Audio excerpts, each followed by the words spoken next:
three-point shooting because KD trying to get his man Steph fired up. We're going to need you to do your business because Klay's on the bench. Steph still the best shooter on the planet last time that I checked. And he pulled often. 31 shots tonight, a playoff high for the season. And you see 25 points in the half. But every time that Golden State sniffed 6-7 points, a shot from Lowry, a shot from Van Vliet, a shot from somebody there to answer. 11-point lead, down to 8 as Curry buries another 3. He got 47 in this one. But again, it's Van Vliet. Dude wasn't drafted, but this wheat shocker is tough. He can go. 16-point lead. All right, try to hang around, Big block. Let's run. Got to have the ball to run. Danny Green. What do shooters do? Shoot.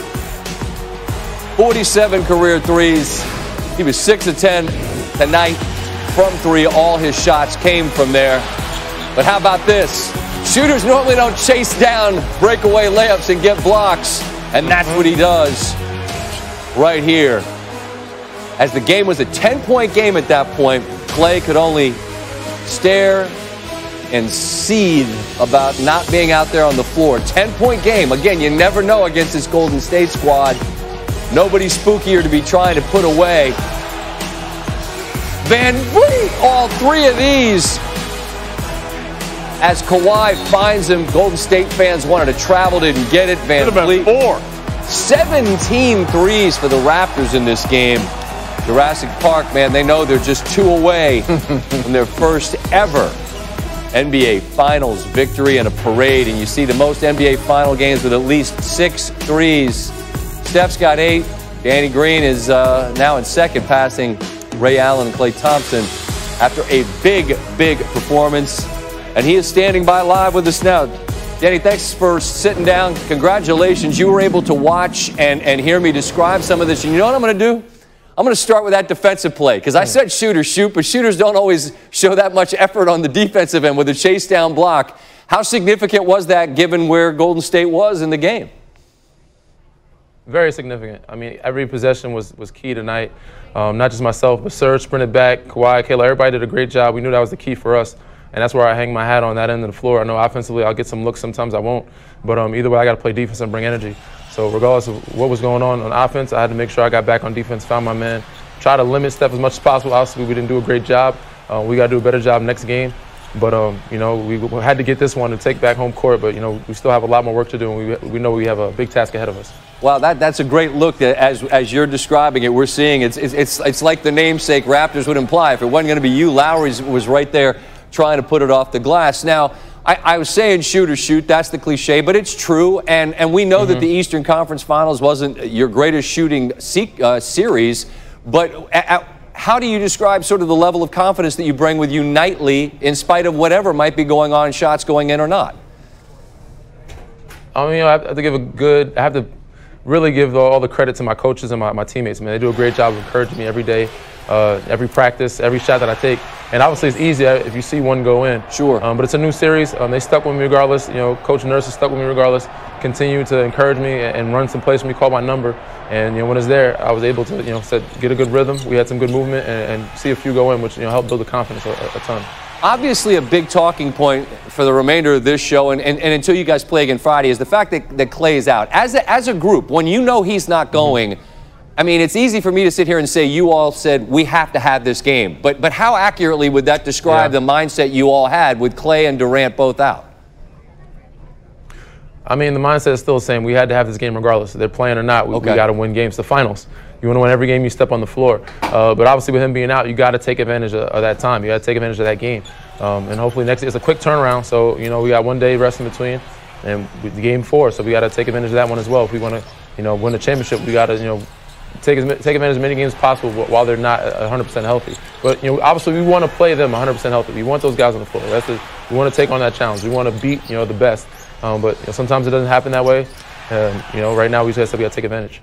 And you got to win 4 games. However you do it, you got to do it. Danny, congratulations on contributing. And 2 more. All right. Congrats on contributing in such a big way tonight on both ends. And thanks so much for sitting down with me on the show, all right?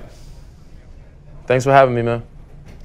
All right, we welcome in Doris Burke now. Hi, Doris. I want to ask you about what I was just asking Danny about. What is your sense from being around Golden State all day, understanding that Durant is getting closer for Friday, and that you had a great line, you have to protect the player from himself. In Klay's case, is your sense that they're looking at Friday and saying, let's play with as healthy a group as we can get then and roll the dice tonight? Is that the sense you had?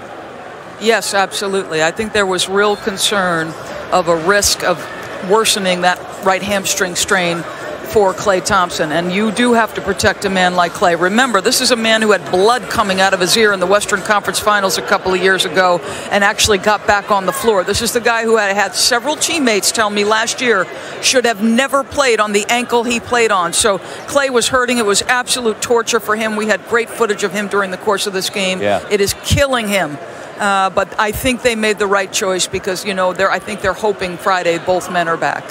Now, in no way should the performance of Toronto be discounted. All credit to them. I think Klay's absence on the defensive end really showed itself more than anything else, because Toronto got, Doris, whatever it wanted. As you watched them on that end, what did you notice was working so well for the Raptors? Well, I'm going to start with the defense, if you don't mind, Scott, Please, of go the ahead. Golden State Warriors. Yeah, just because I thought in the first quarter they didn't have a level of intention and focus and the kind of requisite toughness required. They allowed Pascal Siakam to get loose in transition, okay? And that's what fuels that young man's game. He's still finding his basketball ego. You know, it's not 100% certain, so you allow him to get started. And then the third quarter as well, Scott. This is a team that has been so dominant in the third quarter, and yet somehow inexplicably, you can live with the missed shots if you're Steve Kerr, because you're playing so many different rotations and guys who are given a chance where maybe if they're healthy, they don't even see the floor. But it's not, you have to bring it on the defensive end. You've got to be locked into the assignments, the game plan, and I didn't think they had it consistently tonight, and that's what it was about for me. Last quick thought, Doris, as a Hall of Fame basketball player, which you are, how dangerous does Toronto become when Danny Green sees the ball go in, when Kyle Lowry sees the ball go in? I know Kevin Durant hasn't played yet, but like this is a championship level team now. Their confidence is higher than it's been. Well, you've got the closer in Kawhi, should you need it. When Kyle Lowry is aggressive, they're a different team. They've got a number of different options offensively. They're excellent defensively. But the bottom line is, this is about health. I mean, the Golden State Warriors, if they get healthy, they can win 3 easily and quickly. You and I agree, but that's a gigantic question mark. All we know is this: Toronto's got a 2-1 lead, and we know we'll be talking on Friday. Doris, thanks so much. Look forward to it, Scott. I do as well. All right, is Steve Kerr talking now? Oh, okay. We're after the break. All right, here's what we got. Steve Kerr on the state of his team. Boogie Cousins limped off. This is a banged-up squad, we know. We will also hear from Tim Legler breaking things down. Kyle Lowry going to join the show, I believe. Stephen A. Smith's going to be here as well. So that's all on the way, leading up to 1 o'clock Eastern time. Kyle Lowry played well. So did the Raptors. They got a 2-1 lead. In 2 days.